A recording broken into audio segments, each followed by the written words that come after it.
5 years ago, just as my daughter was about to be born, Zhou came to me, his face drawn and pale. He confessed he had cheated on me with Sophia Yuan, the woman I considered my closest friend. After a strained, tearful conversation with Sophia, one where explanations felt hollow and apologies rang false, I cut ties. I hadn't seen her since. Until, that is, life threw another curveball. David's younger sister, Chloe, divorced her husband and moved into our home, bringing her young son, Andy, with her. It was only then, living under the same roof with this new complicated family dynamic, that I stumbled upon a staggering secret.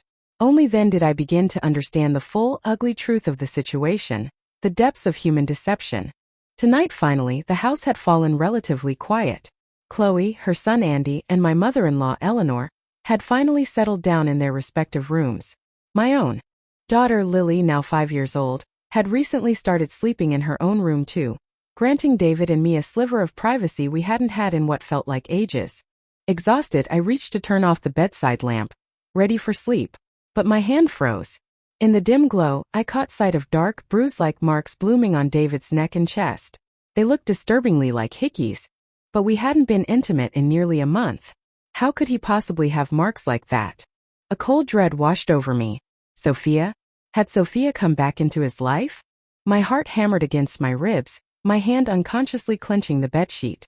The light was poor, casting long shadows, making it hard to be certain. I leaned closer, trying to get a better look, but suddenly David shifted, pulling me down beneath him. He flicked off the lamp, plunging the room into near darkness, and his mouth found mine in a kiss that was desperate, almost violent in its intensity. I tried to angle my head to glimpse his neck, his chest again, but the darkness was absolute now, swallowing any evidence. With no real proof, only a gnawing suspicion, I couldn't bring myself to voice my fears aloud. Accusing him now would only put him on guard, make him more careful. I gasped for breath under his onslaught, my mind racing. Then, a flicker of movement at the edge of my vision. In the thin crack of light under the bedroom door, I saw an eye peering in. A jolt of shock, quickly followed by a surge of white-hot anger and profound irritation, coursed through me. This wasn't the first time. I blindly grabbed the small alarm clock from the nightstand and hurled it towards the door. Thud! The door slammed shut instantly, cutting off the voyeuristic gaze. Outside, I heard Eleanor's muffled, grumbling complaints drift down the hallway. It was well past midnight before David finally relented, rolling off me, and we both fell into an uneasy sleep. When I woke the next morning, sunlight streaming through the window, the marks from the night before were still visible, perhaps slightly faded, perhaps slightly redder. Looking at them now, I couldn't be certain if I had made them during our forced intimacy, or if they were remnants of another encounter. A deep, unsettling feeling settled in my gut. David was cheating again. I just knew it. His sudden passion last night felt less like desire and more like a desperate attempt to cover his tracks, to muddy the waters. He lay beside me, still asleep, breathing evenly. I sat up slowly, carefully, trying not to disturb him. I reached across him, my fingers trembling slightly as I eased his phone off the nightstand. Just as my fingers closed around it, his hand shot out, clamping down on my wrist. David's eyes snapped open. "What are you doing with my phone?" Caught red-handed, the phone still clutched in my hand, words failed me. Heat flooded my face, a telltale blush creeping up my neck. Seeing my embarrassment, David sighed, releasing my wrist. "Jane," he said, his voice softer now, almost gentle. "Next time you want to check my phone, just ask me. You don't need to sneak around. I told you everything about Sophia back then, didn't I? I wouldn't hide anything else from you. Trust is the most important thing between husband and wife, right?" "Yes," I mumbled, feeling foolish, yet the suspicion lingered. Sophia and I had been inseparable once. Best friends since college. More than once she'd sighed wistfully, telling me how much she envied me. Handsome husband who was successful and earned good money. When she praised him, praised us, I'd only felt warmth, the glow of shared happiness. But then I got pregnant, and Sophia, my closest friend, saw an opportunity. She got David drunk one night, plied him with alcohol until his defenses were down, and climbed into his bed. Later, consumed by guilt, David confessed everything to me. He told me he was deeply sorry, that he understood if I wanted a divorce, that he would accept any decision I made. After weeks of agonized deliberation, staring at my growing belly, thinking of the life we'd planned, I chose to stay. I chose to try and rebuild. And Sophia? She vanished from my life after our confrontation. David and I had an unspoken agreement never to mention her name again. It was as if she had ceased to exist. Being caught trying to steal David's phone was mortifying, but now that I had it, I checked it anyway, scrolling through his calls, messages, social media. There was nothing. No suspicious contacts, no flirty messages, no hidden apps. It seemed perhaps that I really was just being paranoid. After what happened with Sophia 5 years ago, a seed of doubt had been planted, and it had clearly taken root, making me suspicious of every shadow. See? I didn't know you were going to check, so I had no chance to delete anything, David said, nudging my nose playfully with his finger, a teasing glint in his eyes. Satisfied now? Flushing again, I burrowed into his arms, trying to play along. I just love you so much, I murmured against his chest. Sometimes it makes me insecure, afraid of losing you. We stayed like that for a few moments, a fragile imitation of intimacy. Then David gently pushed me away. You should get up, Jane. It's getting late. He was right. I still had to make breakfast. My mother-in-law, Eleanor, had a peculiar habit of taking a shower first thing in the morning, and then wandering around the house half-dressed. Today was no different. When I entered the living room, she was there, clad only in a pair of oversized boxer shorts that barely covered her, watching over Andy. No shirt, no bra. Just exposed. I'd seen her like this for years now, ever since she and Chloe moved in, but I still couldn't get used to it. It felt deeply inappropriate, unsettling. I had tried gently, several times, suggesting she put on one of the comfortable robes I'd bought her after her shower. But she always dismissed me, accusing me of being fussy, and ignored my pleas. 6 o'clock already, and you're just getting up, you lazy thing. Eleanor snapped the moment she saw me, her face instantly souring. Making breakfast now? Will David and Chloe even have time to eat before work? All you do is wrap yourself around my son all night like some kind of fox spirit. Can't you give the man a rest? It wasn't the first time she'd made crude remarks about my sex life with David, but it still made my cheeks burn with shame and anger. Somehow, she always seemed to know when we'd been intimate. First, I thought maybe we'd been too loud. So I started making sure the door was tightly shut, trying to be as quiet as possible. But then came the horrifying realization. She was deliberately listening, peeking through the keyhole, pressing her ear to the door, spying on us. David always made excuses for her. His father died young, he'd say. Eleanor raised him and Chloe alone. It wasn't easy. I needed to be more understanding, more tolerant. But increasingly, I felt there was something deeply wrong, something psychologically unhealthy about her behavior. What kind of mother-in-law meddles in her son's marital intimacy? If we were at it constantly, maybe her concern for his health could be twisted into something understandable. But sometimes weeks would pass between our encounters, and still she'd make snide, passive-aggressive comments. I couldn't fathom her reasoning. Andy, Eleanor's grandson, nestled in her lap, mimicked her sour expression and stuck his tongue out at me. Lazy bones. Nya. Exhausted by the constant friction, unwilling to start another argument so early, I turned and went into the kitchen to make breakfast. The truth was, my own job was demanding. I ran a small but growing media company, managing several online influencers. I barely had time for cooking and housework. I'd suggested hiring a housekeeper multiple times, someone to help with the chores and cooking. But David, Eleanor, and Chloe were vehemently opposed. It was a waste of money, they insisted. My money, I mentally added.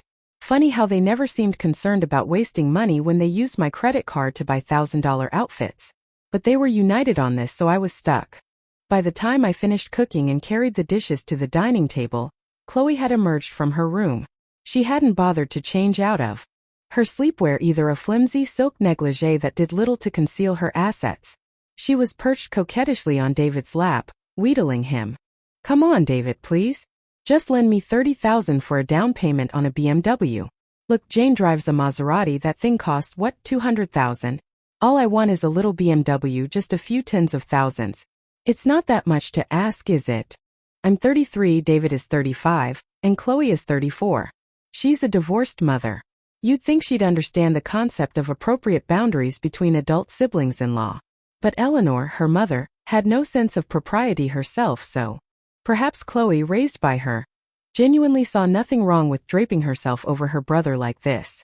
Still, watching her sit on David's lap, sometimes even giving him playful pecks near his mouth, made my skin crawl.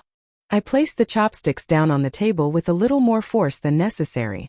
"The $200,000 car I drive," I said, my voice tight. "I earned with my own money. If you could earn your own money, Chloe, you could drive a Rolls-Royce for all I care." My sharp tone clearly hit a nerve. Chloe's eyes welled up with tears, and she scrambled off David's lap, fleeing back to her room with a dramatic sniffle. "Jane." "Honestly." David immediately stood up, frowning at me. "She's your sister-in-law, couldn't you just be a little nicer to her?" He hurried after Chloe to console her, Eleanor following close behind, muttering curses under her breath directed at me. This scene had played out countless times before.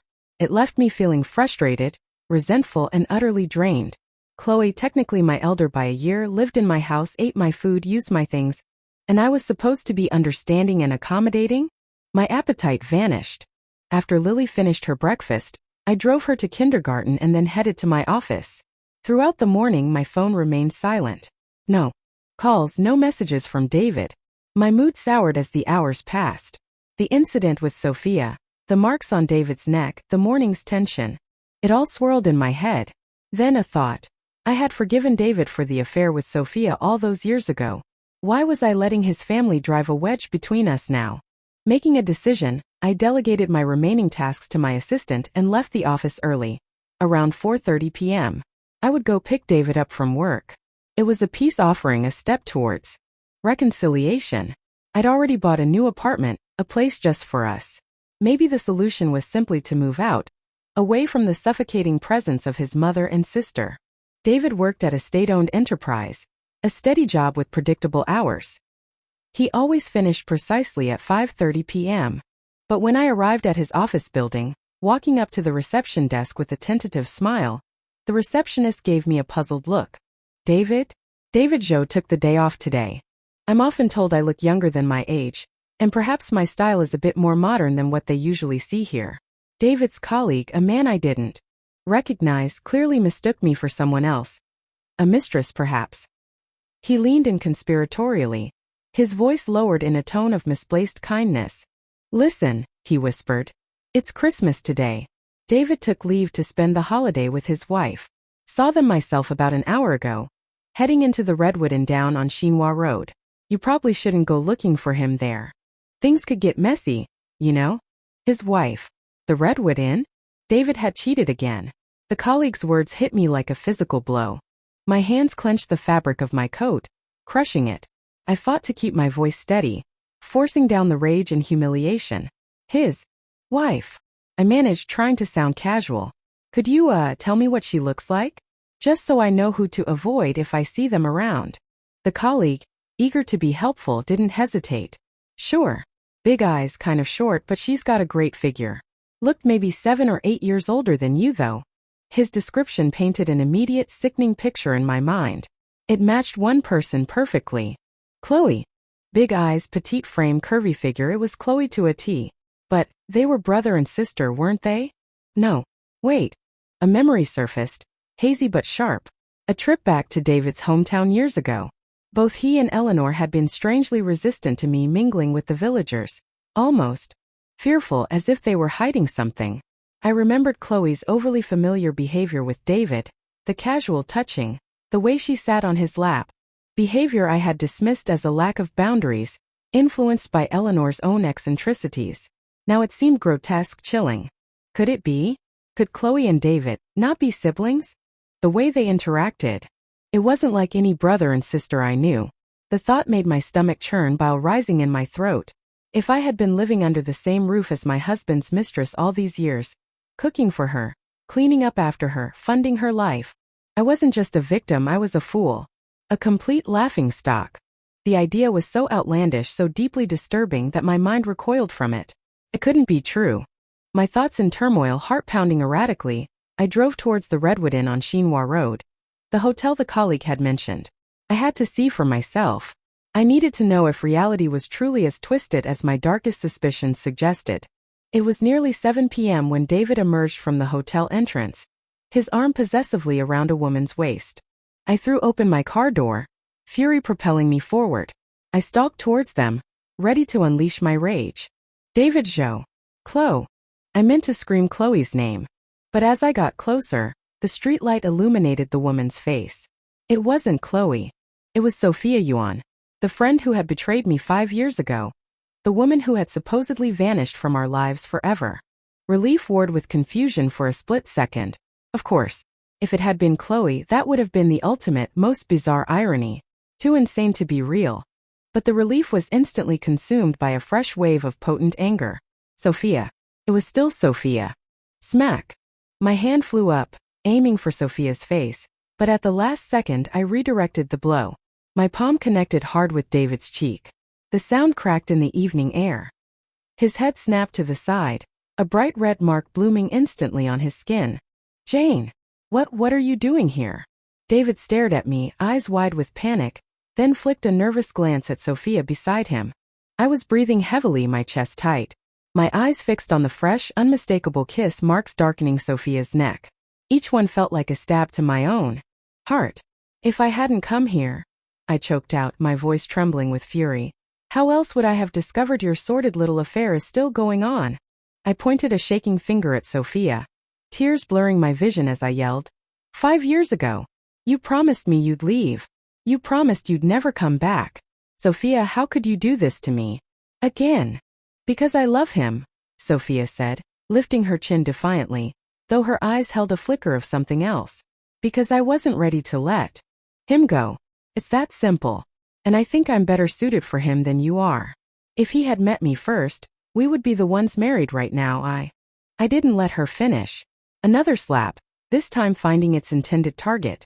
Sophia staggered back, clutching her cheek. Then I turned on my heel and walked away. People on the street were starting to stare, whispering. They weren't embarrassed by this public spectacle, but I was mortified. David didn't hesitate. He ran after me, catching me, wrapping his arms around me from behind, holding tight even as I kicked and struggled, biting at his arm like a cornered animal. David, why? I sobbed, the fight draining out of me, replaced by overwhelming grief. Why are you doing this to me? Why? I'm sorry, baby. I'm so sorry I hurt you. David's voice was thick with pain, his grip tightening. But Sophia, that time she got me drunk. She took photos. Lots of them. She used them to force me, Jane. She threatened to send them to my colleagues, my friends, my family. Baby, I didn't know what else to do. I'm so sorry. We stood there for a long moment, clinging to each other in the middle of the sidewalk, me weeping, him murmuring apologies I couldn't process. Just give me some time.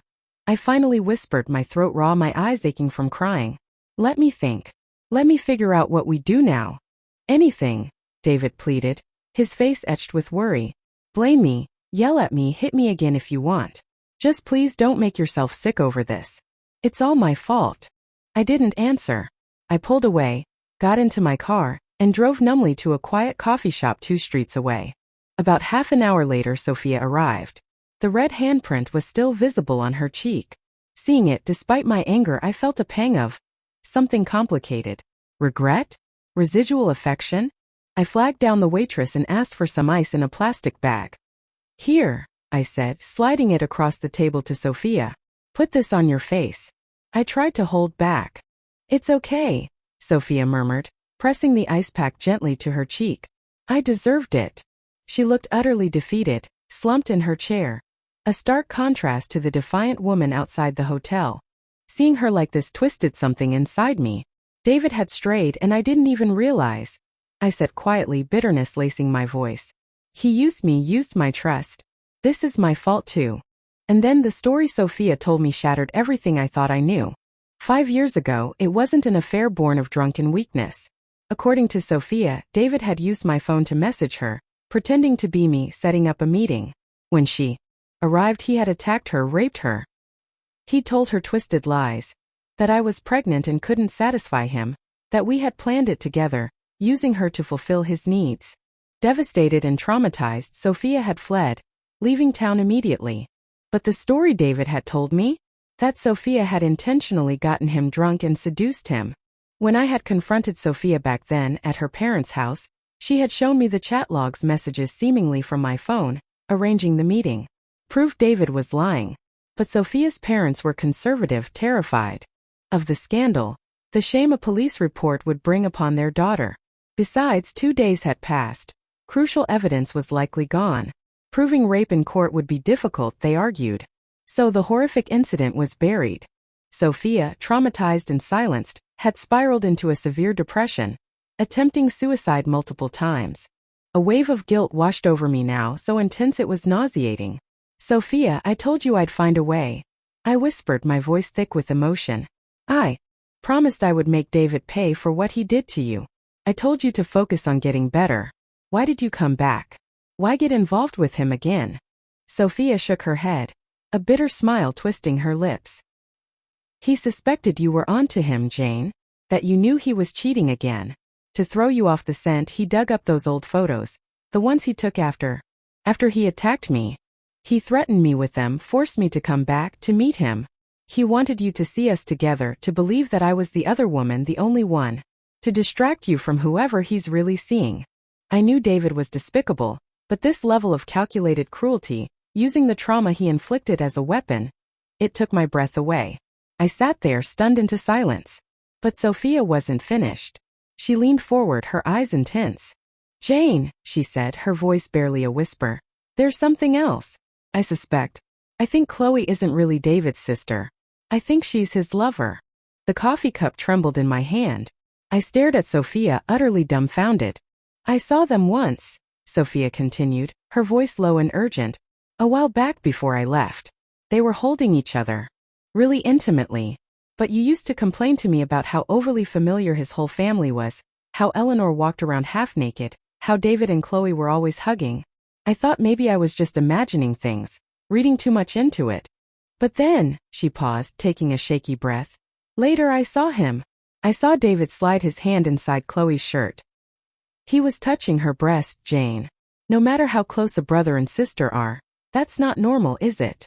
Driving home later to pick up Lily, Sophia's words echoed in my mind, chilling me to the bone. His hand inside her shirt. I nearly rear-ended the car in front of me, earning a stern lecture from a traffic cop. My hands were shaking on the steering wheel. I picked Lily up from kindergarten, her small hand warm in mine. On the way home she suddenly spoke, her voice small and timid. "Mommy? When you work on Saturdays and Sundays, can I come with you?" "Oh, sweetheart, Mommy's work is very boring," I said gently, stroking her hair. My startup journey hadn't been easy. After a few failed ventures right out of college, I'd finally found stability with my media company, but it was demanding, fast-paced. If I brought Lily to the office, I wouldn't be able to give her the attention she deserved. "I still want to be with you," Lily insisted, her lower lip trembling. "Grandma Eleanor and Auntie Chloe, they keep locking me in the dark closet when I'm naughty. And Andy, he cut up my new doll and threw it away. I'm scared, Mommy." A surge of pure, unadulterated rage shot through me, hot and blinding.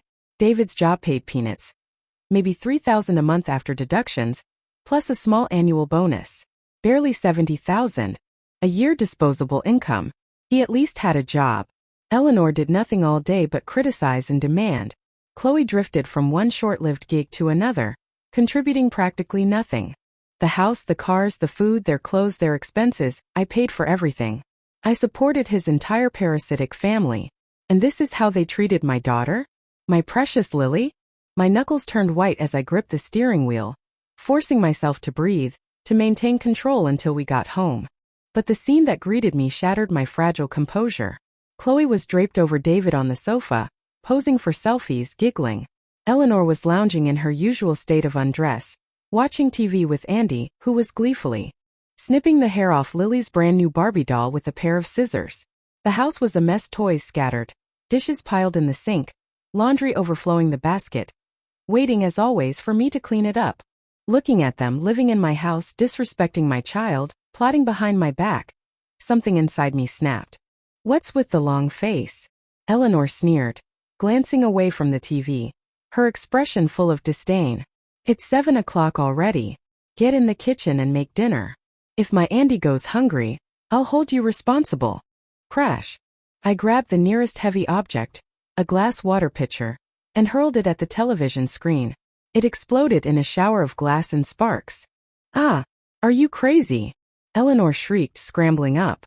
"How could our David marry a lunatic like you? What terrible luck."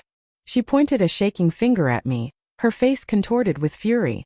I had endured years of her disrespect, her intrusions, her blatant disregard for me and my home. I was done. You and Chloe are like vampires. I screamed, my voice shaking with rage. You live here, eat my food, wear clothes bought with my money. What gives you the right to order me around? Spying on my husband and me, walking around half naked all day without shame. Do you have no sense of decency, no morals? Or are you just genuinely sick in the head? Never before had I spoken to her like this. Even at my angriest, I'd usually just resorted to sarcasm or sharp tones. This raw fury was new. Eleanor's face turned crimson. She lunged at me, claws outstretched. But this time I didn't flinch. I grabbed a handful of her greasy hair and shoved her hard, sending her stumbling back. She tripped and fell heavily. Ow! She hit me. My own daughter-in-law hitting an old woman. I can't live like this. Eleanor collapsed onto the floor, slapping her thighs and wailing dramatically. Seeing her mother on the floor, Chloe let out a yell and launched herself at me, nails bared. Her sharp fingernails raked across my cheek, drawing blood. I didn't back down. I grabbed a thick lock of her hair and yanked hard. A clump came away in my hand. Eleanor stopped her crocodile tears and scrambled to her feet, ready to join the fray, but David finally intervened, grabbing her arm. Have you all lost your minds? He roared. Enough. Eleanor and Chloe dissolved into loud, theatrical sobbing. Andy and Lily, terrified by the shouting and violence, started crying too. The house echoed with noise and chaos. Usually in these situations I was the one to back down, to appease, to smooth things over for the sake of peace. But not tonight. I wouldn't enable them anymore. This is my house. I yelled over the din, my voice ringing with authority I didn't know I possessed. You two are guests here. Charity cases. My willingness to tolerate your presence was generosity, not weakness. It doesn't give you the right to walk all over me. Well, I'm done tolerating it. I want you out. Both of you. Get out of my house tonight. Eleanor and Chloe started protesting again, shrieking insults, but David, perhaps seeing the dangerous glint in my eye, finally took action. He bundled them and a crying Andy out of the house, driving them to the nearest budget hotel. When he returned, the house blessedly quiet except for Lily's soft sniffles, he immediately started trying to placate me. Apologies, excuses, promises. They flowed endlessly. But I couldn't hear them. I just felt numb, exhausted. Take Lily and stay somewhere else tonight, David, I said, my voice flat. Just for one night. I need space. To think. David knew my temper well enough not to argue. He packed a small bag for himself and Lily and left, leaving me alone in the wreckage of my home and my life. The moment the door closed behind them, I sprang into action. I carefully collected the hairbrush Eleanor used, finding several strands caught in the bristles. I retrieved the clump of Chloe's hair I'd pulled out during the fight. Time was short and I hadn't managed to get a sample from David, but testing Eleanor and Chloe against each other would at least establish their true biological relationship. I found a lab offering expedited DNA testing, paid extra for the rush service. In the dead of night, the results came back via email. Eleanor and Chloe were mother and daughter, which meant they really were family. But if Chloe was David's sister, who was he cheating with? Sophia seemed convinced she was being used as a decoy. Was there someone else entirely? My head spun. I felt completely lost. I needed to talk to Sophia again, see if she had any other clues, any other suspicions. I dialed her number. Sophia. I began the moment she answered. Suddenly, the phone was snatched from my hand. What are you doing here? I looked up, startled. It was Chloe standing over me, her face thunderous. How had she gotten back in? Had David given her a key? I felt a wave of embarrassment and awkwardness wash over me. Caught red-handed, plotting against my own sister-in-law based on a suspicion so wild it felt insane even to me. Accusing your husband's sister of being his lover. Anyone would think I was paranoid, delusional. Chloe glared at me, then at my phone, then back at me, realization dawning in her eyes. I knew something was wrong, she snapped. The way you exploded at Mom and me today. It had to be more than just stress. So it was that snake, Sophia, wasn't it? Filling your head with poison. She looked me up and down, her gaze sharp and contemptuous. You came here to test my DNA against Mom's? Don't tell me Sophia fed you some garbage about me and David having an affair, and you actually believed her? My eyes darted away. I couldn't meet her gaze. I mumbled something incoherent, grabbing the printed DNA report, wanting only to escape this humiliating confrontation. But Chloe grabbed my arm, stopping me. "Did Sophia also tell you she was raped by my brother?" she asked, her voice laced with scorn. "That's what happened," I retorted hotly, conviction momentarily returning. Chloe didn't argue. She just tightened her grip on my arm. "You think Sophia was forced? Fine. Come with me. Let me show you her true face." She pushed me towards the door, then took the driver's seat in my car, driving us back towards the city center, towards another hotel. I assumed she was taking me to catch David and Sophia in the act again. Instead, she checked us both into a room. "Get some rest," she said curtly. "We have an early start." The next morning, Chloe woke me before dawn. She led me down to the hotel's buffet restaurant, seating us at a table near the entrance, partially concealed by a decorative pillar. We both wore hats pulled low, obscuring our faces. After a short wait, David appeared, arm in arm with Sophia. They were laughing, talking animatedly. Sophia leaned into him, gazing up at him with an expression of pure adoration, her hand resting possessively on his chest. There was absolutely nothing in her demeanor that suggested coercion or fear. They looked like any other couple enjoying a romantic getaway. Watching them, a wave of dizziness washed over me. Had Sophia been lying to me all along? About everything? "I figured out David was cheating again recently," Chloe said quietly, her eyes fixed on the couple across the room. "I followed him. And guess who it was? Sophia. That manipulative bitch. Look, Jane," she turned to me, her expression surprisingly frank. "I'll admit I don't particularly like you, but I despise her kind even more, the professional victim, the manipulative little snake." "I can't believe it," I whispered, tears starting to well up. "David, Sophia, both of them lying to me. My husband, my best friend." The tears spilled over, tracing hot paths down my cheeks. Chloe impatiently shoved a packet of tissues into my hand. "Oh, stop crying. What good does that do? Men cheat. It's what they do.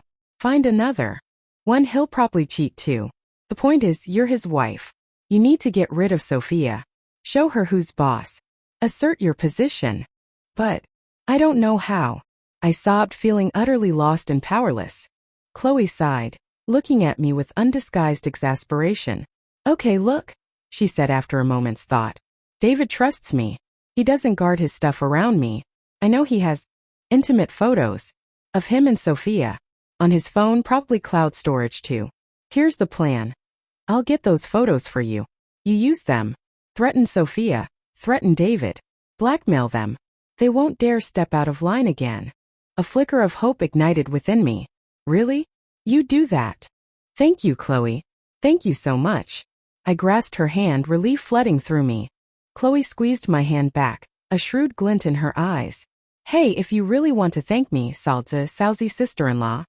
Remember that BMW I wanted? The down payment isn't much. Just over 30,000. "Yes. Okay. As soon as this mess is sorted out, I'll get it for you," I promised readily. Anything to get rid of Sophia, to regain control. Chloe worked fast. By lunchtime that same day, a link arrived in my messages. It led to a hidden folder containing dozens of photos. Intimate photos. Explicit photos. Photos of David and Sophia, clearly taken on multiple occasions in different locations. Hotel rooms, even sickeningly what looked like our own home. I scrolled through a few, my stomach churning, before I felt too disgusted to look further. There was no doubt from these images. Sophia was a willing, even enthusiastic participant. I had been so stupid, so blind, played for a fool by both my husband and the woman I once trusted most. I closed the photo folder, trying to regain my composure, forcing myself to eat lunch. Just then my phone rang. It was Sophia's mother. "Jane? Oh, Jane." Her voice was choked with tears. "It's Sophia. She tried to kill herself. She's in the hospital. Can you come? Please. Maybe you can talk some sense into her." My stomach clenched. Despite the evidence I'd just seen, despite the betrayal, the thought of Sophia harming herself, but still I went. Duty? Lingering affection? Guilt? I didn't know. I found Sophia lying pale and still in a hospital bed.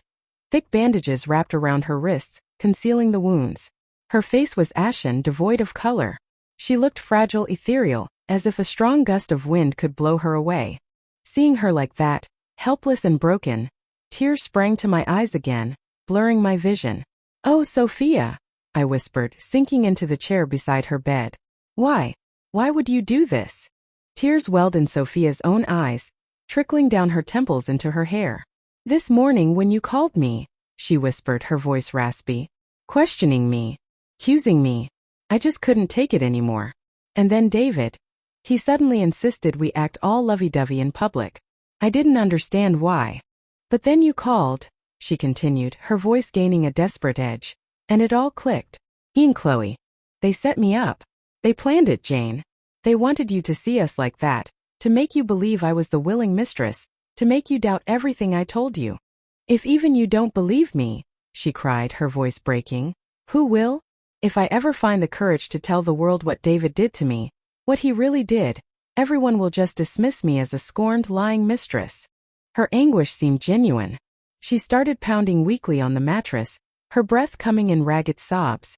The movement dislodged the bandages slightly. Fresh blood began to seep through. Panicked, I pressed the nurse call button. A nurse hurried in, calmly redressing the wounds, murmuring soothing words. Once the nurse left, Sophia looked at me, her eyes pleading, desperate. "Jane," she whispered, "do you believe me? Please tell me you believe me." "Honestly, Sophia?" I hesitated, the conflicting evidence swirling in my head. The photos, her current state, Chloe's certainty, Sophia's desperation. "Right now. I don't know who or what to believe." I offered a weak, kuxiao bitter smile. But inside, a cold suspicion was hardening, chilling me. Chloe's photos were damning. Without them, I would have unquestioningly believed Sophia's tearful performance right now. "I understand," Sophia murmured, the light seeming to dim in her eyes. She looked down at her bandaged wrists. Then suddenly her head snapped up, a new spark of determination in her gaze. "But I can prove it, Jane. I can prove David and Chloe have been lying to you all along. I have proof." She fumbled for her phone on the bedside table, her fingers shaking as she navigated through it. She found what she was looking for and held the phone out to me. "Watch this." It was a video. I pressed play, my heart pounding. The video showed a group of older men and women, chatting casually in what looked like a rural village courtyard. I recognized them vaguely, neighbors. From David's hometown, from that awkward trip years ago. The person filming, whose voice I could hear occasionally, sounded like Sophia's father. "You're asking about Eleanor Yi and David Zhou?" one old woman was saying, squinting at the camera. "Mother and son? Nah, that ain't right. Eleanor Yi is David's mother-in-law. Chloe's his wife. They got married years ago, even got a little boy. But they all have the surname Zhou?" Sophia's father's voice asked off camera. The woman chuckled. "That's funny. Most folks in our village are named Zhou. Chloe's daddy was a Zhou, David's daddy was a Zhou too. Just common round here." "Yeah," chimed in an old man beside her. "David's real parents, they died a long time ago. Poor lad." Several other villagers in the video echoed the same story. Mother-in-law, wife, son, not mother, sister, nephew. A deathly chill spread through my body as I watched, the phone slipping from my suddenly numb fingers. "If you still don't believe it," Sophia said urgently, seeing the shock on my face, "go get DNA tests. Test David against Eleanor. Test David against Andy." Chloe and David threw me under the bus, made me the villain. Precisely because they were terrified you'd discover the real truth about their relationship. I didn't even say goodbye. I fled the hospital room, my mind reeling, stumbling blindly towards my car. I drove straight to the cheap hotel, where Eleanor, Chloe, and Andy were staying. I needed to get them back into my house. I needed more samples. I needed definitive proof. I knocked on their door, pasting a remorseful expression on my face. "Chloe, Eleanor, I am so sorry." I began, bowing my head slightly. "I was horrible to you both. Chloe, you were trying to help me, warning me about my husband cheating. And I attacked you. You sided with me, your sister-in-law, over your own brother. Compared to your generosity, I feel so small, so ashamed." I poured out apologies, groveling, flattering them for nearly an hour. My mouth felt dry, my throat sore. Eleanor initially put on airs, hurling sharp, nasty insults my way. But Chloe, perhaps sensing an opportunity, that BMW, eventually started nudging her mother, whispering to her. Finally, Eleanor, with much theatrical sighing and complaining, grudgingly agreed to come back home, bringing Andy with her. Over the next 3 days, I played the part of the repentant, slightly foolish wife. It wasn't difficult to gather what I needed: stray hairs from David's comb, a used tissue from Andy, more hairs from Eleanor's brush, and even a few strands Chloe left on the sofa pillow. I sent them all off for testing, requesting comparisons: Eleanor to Chloe, Chloe to Andy, Eleanor to David, and David to Andy. The results came back, confirming the horrifying truth piece by piece. Eleanor and Chloe, mother and daughter. Confirmed. Chloe and Andy, mother and son. Confirmed. Eleanor and David, not biologically related. Confirmed. David and Andy, father and son. Confirmed. It all clicked into place with sickening clarity. Eleanor's obsessive spying on my intimacy with David wasn't just creepy maternal possessiveness. It was the fear of a mother-in-law worried her daughter might lose her husband's favor and their comfortable lifestyle. Her blatant favoritism towards Andy over Lily wasn't just typical gender bias. Andy was her real grandson, while Lily was just the child of the woman funding their lives. I had thought the idea of David hiding a mistress under my roof was suffocating, unbelievable. But the reality was infinitely worse. He hadn't just brought his mistress. He had brought his wife, his mother-in-law, and his illegitimate son into my home, letting me support them all, while pretending they were his needy sister, mother, and nephew. The betrayal was so profound, so monstrous, I felt dizzy, physically ill. I couldn't focus on work. My mind was a whirlwind of rage and disgust. I immediately contacted a divorce lawyer, specializing in complex cases. Then I hired a private investigator. David and his sham family had played me for a fool for years. They wouldn't get away with it. Not anymore. Coming home early one afternoon, I paused outside the living room door, hearing voices. Eleanor and Chloe were talking about me. Chloe. That idiot Jane is completely wrapped around our finger. Once we deal with Sophia for good, she's buying me that BMW. Honestly, I should have asked for more. 30 grand is nothing, knowing how easily she agreed. Eleanor. I don't know how someone so stupid managed to make so much money. You need to talk to David seriously. Get him to have a vasectomy. We can't risk that bitch getting pregnant again. All her money, this house, everything. It should all go to our Andy. Hearing their callous words, their plotting, their utter contempt for me after years of living off my generosity. The last vestiges of my control evaporated. I kicked the door open with a crash. Grabbing the nearest weapon, a heavy floor mop, I stormed in and laid into them, swinging wildly, fueled by years of suppressed resentment and fresh, boiling rage. I beat them, chased them around the room, landing blows wherever I could. If it wasn't for Sophia telling me the truth, I screamed between blows, I'd still be blind to how disgusting you people really are. I said it deliberately, wanting them to blame Sophia, to direct their anger towards her. Realizing their secret was out, terrified of my fury, Chloe and Eleanor didn't dare fight back further.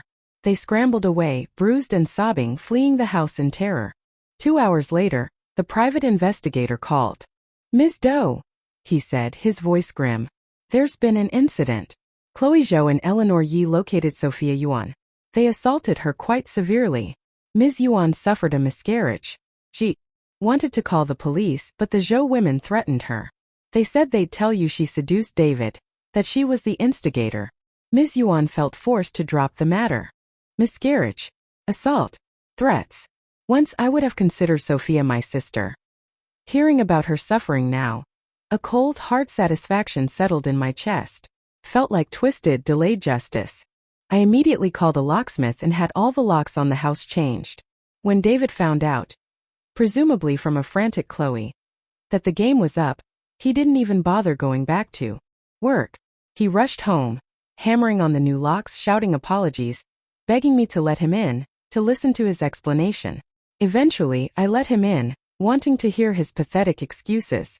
Jane, please, he sobbed, falling to his knees. My parents died when I was young. It was Eleanor, she basically raised me. After I graduated and got a decent job, she started laying on the guilt, pressuring me, manipulating me into marrying Chloe. I felt indebted, grateful, he continued, tears streaming down his face. And I didn't really love anyone else back then, so I agreed. But then I met you, Jane. Meeting you, I finally understood what love really is. What I feel for Chloe is just obligation, maybe some kind of warped familial bond. There's no love there. But then we had Andy. And Eleanor and Chloe threatened me. They said if I didn't bring them here, give them a better life, they'd tell you the truth, that I was already married. I was so terrified of losing you, Jane. That's the only reason I did it. His performance was masterful. The anguished confession, the self-flagellation, the desperate plea for understanding. Nausea rose in my throat, but outwardly I remained calm, letting tears well in my own eyes. But David, I choked out. I supported them for years.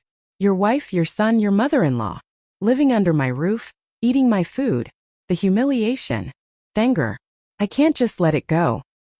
If you could get some of the money back from them, make them pay, let me feel like I have some small measure of justice, maybe. Maybe then I could think about forgiving you. Staying married to me represented a lifestyle worth far more than a few $100,000. David, blinded by desperation and perhaps his own greed, didn't hesitate. Yes. Anything. But, you have to give me some time. So you do still care about them, I countered, turning away, letting a bitter laugh escape. You don't really want to do it. Just say so, David. Stop making excuses. No. Wife, I swear, you're the only one I love. Heaven is my witness, he cried frantically. I'll go right now. I'll get the money back from them.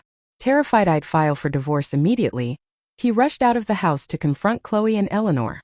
I don't know what lies he spun, what threats or promises he made, but money started appearing in my account within days. Small amounts at first, then larger sums. A little over 20,000 initially. I kept pressing him, feigning continued anger and distrust. More money trickled in. I had my investigator track their activities. They started selling off expensive bags, jewelry, watches, items I had paid for over the years. When the PI confirmed they had liquidated everything of value, scraping together nearly 50,000 in total, and were effectively penniless, I decided they'd suffered enough financially. For now. Then I made a call to Eleanor. She answered with a stream of curses. I let her vent, then interrupted calmly.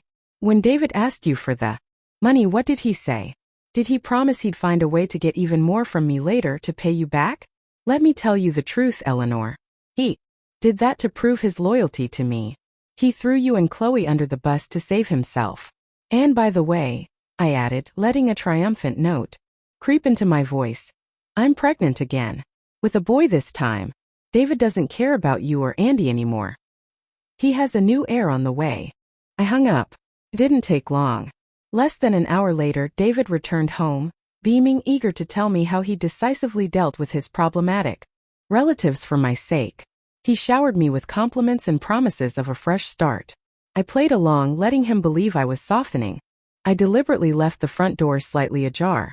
As expected, soon after, Eleanor and Chloe arrived, banging on the door, screaming accusations, demanding entry. When David opened it, they burst in like furies, attacking me.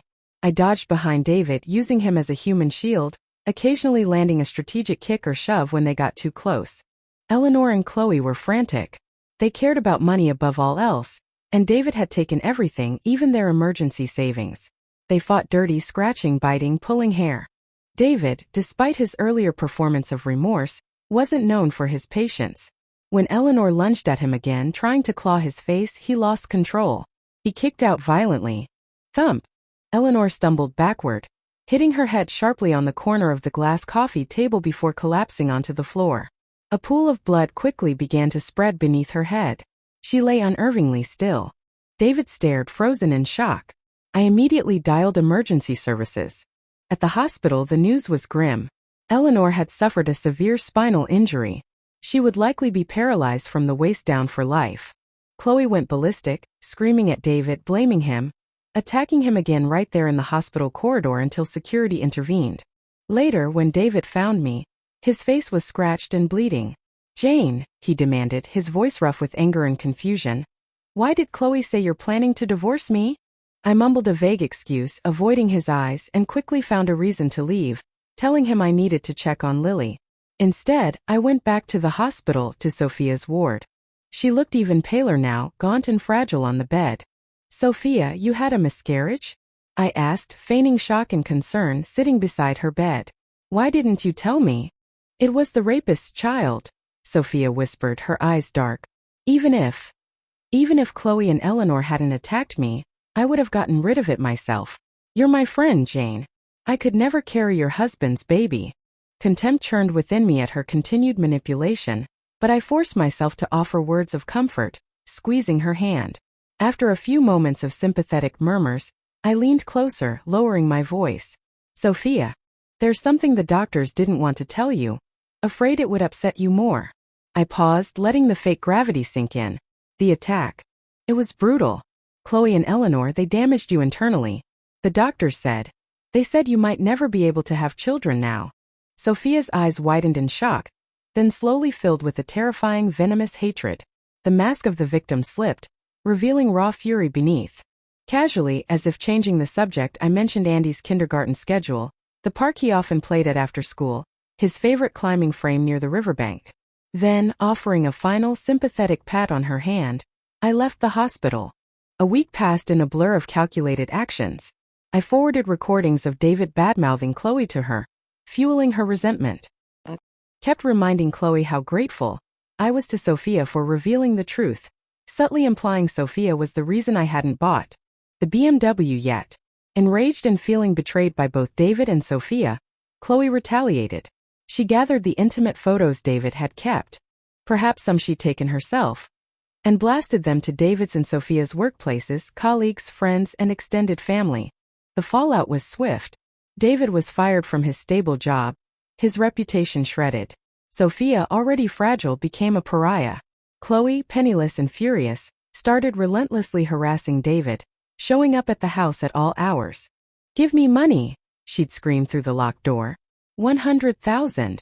"If you don't give it to me, David Zhou, I swear I'll report you for bigamy. I'll send you to prison." David, cornered and desperate, begged me for money. I refused, feigning helplessness. He finally snapped back at Chloe. "You report me? I'll report you too. For distributing obscene materials. For defamation. You'll go to jail right along with me." They were trapped, two venomous creatures tearing each other apart. Meanwhile, Eleanor lay neglected in a hospital bed. With no money for a proper caregiver, bed sores bloomed on her skin within a week. She lay in her own filth, helpless and alone. I watched it all unfold from a distance, a cold satisfaction settling within me. This was their karma. This was the price of their deceit. Sophia, physically recovered from the miscarriage but emotionally shattered by the false news of her infertility and the public humiliation, acted precisely as I had anticipated. A week after our hospital conversation, she found Andy playing near the river after kindergarten, just as I had described. Witnesses saw her approach him, then a splash. Andy was pulled from the icy winter water alive, but the prolonged cold and lack of oxygen left him with severe brain damage. He would never be the same. Sophia tried to pin the blame on me, claiming I had lured her there, that I had pushed Andy. But the police weren't easily fooled. There were witnesses, security, footage. Her motive, revenge against the family who had cost her everything, including her future fertility, was clear. They arrested her for attempted murder. As they led her away in handcuffs, her eyes met mine. I stepped closer, my voice a low whisper only she could hear. "Don't worry, Sophia.